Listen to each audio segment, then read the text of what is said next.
சென்னை மயிலாப்பூரில் பறக்கும் ரயிலில் இருவருக்கிடையே ஏற்பட்ட மோதலில் ஒருவர் கொலை செய்யப்பட்டுள்ளார். மோதலின் போது மேம்பாலத்திலிருந்து கீழே தள்ளப்பட்டதில் ஒருவர் கொலை செய்யப்பட்டுள்ளார். இந்த கொலை சம்பவம் தொடர்பாக திருவான்மையூர் ரயில்வே போலீசார் விசாரணை மேற்கொண்டு வருகின்றனர். அது தொடர்பான அண்மை செய்தியை தற்போது பார்த்துக் கொண்டிருக்கிறோம்.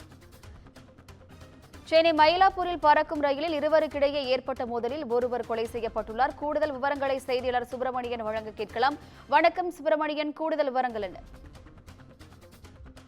சென்னை மயிலாப்பூரில் பறக்கும் ரயில்வே மேம்பாலத்தில் இருவருக்கிடையே ஏற்பட்ட மோதலில் ஒருவரை தள்ளிவிட்டு கொலை செய்யப்பட்ட சம்பவம் அதிர்ச்சியை ஏற்படுத்தியிருக்கிறது. சென்னை பட்டினப்பாக்கத்தை சேர்ந்த லூயிஸ் பத்தியாஸ் என்பவர் கொலை செய்யப்பட்டிருக்கிறார். அவருக்கு வயது 40. இவருக்கும் அதே பறக்கும் ரயில் நிலையத்தில் பிச்சை எடுக்கக்கூடிய மற்றொருவருக்கும் இடையே மோதல் நிகழ்ந்திருக்கிறது. இந்த மோதல் காரணமாக ரயில்வே மேம்பாலத்திலிருந்து கீழே தள்ளி ஒருவர் கொலை செய்யப்பட்டார். சம்பவ இடத்திலே அந்த லூயிஸ் என்பவர் உயிரிழந்தார். இது தொடர்பாக திருவான்மியூர் ரயில்வே போலீசார் விசாரணை மேற்கொண்டு வருகிறார்கள். தள்ளிவிட்டு கொலை செய்தவர் கைது செய்யப்பட்டிருக்கிறாரா என்ற விவரங்களை காவல்துறை இதுவரை தெரிவிக்கவில்லை.